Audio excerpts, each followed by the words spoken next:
പണ്ഡിതന്മാർ അവർ മനുഷ്യരുടെ ജീവിതത്തെ 4 ഘട്ടങ്ങളായി തിരിച്ചതായി കാണാം. ഒന്നാമത്തെ ഘട്ടം എപ്പോഴാണ്? നാം ജനിക്കുന്നതിന് മുമ്പുള്ള ഘട്ടം. നാം ജനിക്കുന്നതിന് മുമ്പ് എത്രയോ വർഷങ്ങൾ, എത്രയോ നൂറ്റാണ്ടുകൾ ഇവിടെ കടന്നുപോയിട്ടുണ്ട്. അതാണ് ഒന്നാമത്തെ ഘട്ടം. രണ്ടാമത്തെ ഘട്ടം നമ്മുടെ ഉമ്മയുടെ ഗർഭാശയത്തിൽ നിന്ന് നാം ജനിച്ചു വീണത് മുതൽ മരിക്കുന്നത് വരെയുള്ള കാലഘട്ടം. അത് വളരെ നിസ്സാരമായ കാലഘട്ടമാണ്. റസൂലുള്ളാഹി സ്വല്ലല്ലാഹു അലൈഹി വസല്ലമ പറഞ്ഞില്ലേ, ഈ ഉമ്മത്തിന്റെ ശരാശരി പ്രായം അത് 60-നും 70-നും ഇടയിലാണെന്ന് റസൂലുള്ളാഹി സ്വല്ലല്ലാഹു അലൈഹി വസല്ലമ പറഞ്ഞിട്ടുണ്ട്. അതാണ് രണ്ടാമത്തെ കാലഘട്ടം, നാം ജനിച്ചത് മുതൽ മരണപ്പെടുന്നത് വരെയുള്ള കാലഘട്ടം. മൂന്നാമത്തേത് ഖബറിലെ ജീവിതമാണ്.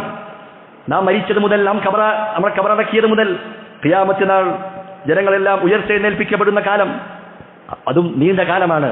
നാലാമത്തെ ഘട്ടം അത് അറ്റമില്ലാത്ത പരലോക ജീവിതമാണ്.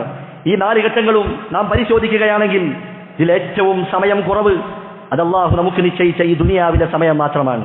നാം ജനിച്ചത് മുതൽ മരിക്കുന്നത് വരെയുള്ള സമയം കേവലം ചില വർഷങ്ങൾ, ചില ദിവസങ്ങൾ, ചില മാസങ്ങൾ, അത്രയേ ഈ ദുനിയാവിൽ നമുക്ക് അല്ലാഹു നിശ്ചയിച്ചിട്ടുള്ളൂ.